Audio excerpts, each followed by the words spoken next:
আসসালামু আলাইকুম বন্ধুরা, সবাই কেমন আছেন? আশা করি ভালো আছেন। মুসলমান ভাইরা সালাম, হিন্দু ভাইদের নমস্কার। আশা রাখি সবাই ভালো আছেন। তো চলে আসলাম আরেকটা ভিডিও নিয়ে। তো আজকের রেসিপি আমাদের দেশীয় টাঙ্গাইলে ভাষায় চাপড়ি বলা হয়। এটা সাদা আটার চাপড়ি। তো আপনাদেরকে দেখাচ্ছি। প্রথমে একটা পাতিলে হালকা পরিমাণে আটা নিতে হবে, সঙ্গে থাকবে পানি এবং লবণ। স্বাদ মতো যদি আপনি মনে করেন মিষ্টি খাবেন, তাহলে আপনি এটাকে চিনি মিশিয়ে নিতে পারবেন, চিনি মিশালে ভালো হবে। আবার যদি আপনি মনে করেন এটা আপনি ঝাল দিয়ে খাবেন, তাহলে হালকা হলুদ বা হালকা মরিচের গুঁড়া দিতে পারেন। এরপরে আপনার যা করতে হবে সেটা আপনি একটা গরম কড়াই নেবেন। গরম কড়াইটাকে আপনি সুন্দর করে হালকা আছে গরম করে নেবেন। এরপরে আপনি এটাকে হালকা একটু তেল দিয়ে আপনি কড়াইতে ছেড়ে দিবেন। আপনি এটাকে যেভাবে কড়াইতে ছাড়বেন সেটা হলো আপনি এইভাবে কড়াইটাকে ছেড়ে দিয়ে তারপরে কড়াইটাকে সুন্দর করে এভাবে ঘোরাবেন। এটাকে সুন্দর করে ঘুরিয়ে ঘুরিয়ে এটাকে বড় করতে হবে। এটা চামচ বা অন্য কিছু লাগানোর কোনো প্রয়োজন নেই।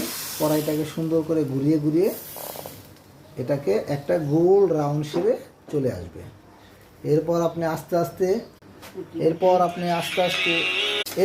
এটাকে হালকা আছে আঁচ দিয়ে রাখবেন, যাতে এটা নষ্ট না হয়ে যায়।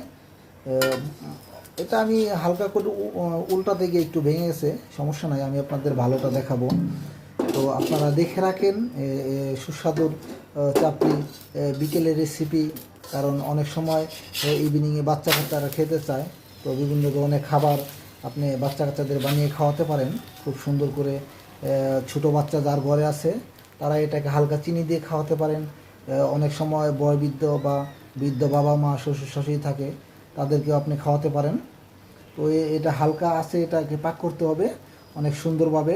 এটা বেশি আঁচ দিলে এটা পুড়ে যাবে, কারণ এটা একটা মজার খাবার। আবার অনেক সময় আমরা দেশি ভাষায় পাটিসাপটা বলি, এটাকে পাটিসাপটাও বানানো যেতে পারে। আপনি যদি মনে করেন এটাতে নারিকেল দিয়ে পাটিসাপটা বানাবেন, আপনি সেটাও বানাতে পারবেন।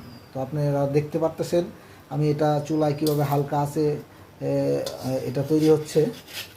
তো এরপরে আপনি এটাকে ভালো করে এপাশ ওপাশ করে উল্টিয়ে নেবেন। আপনার যদি মনে হয় হালকা তেল দিবেন, আপনি এটাকে হালকা তেল দিতে পারেন।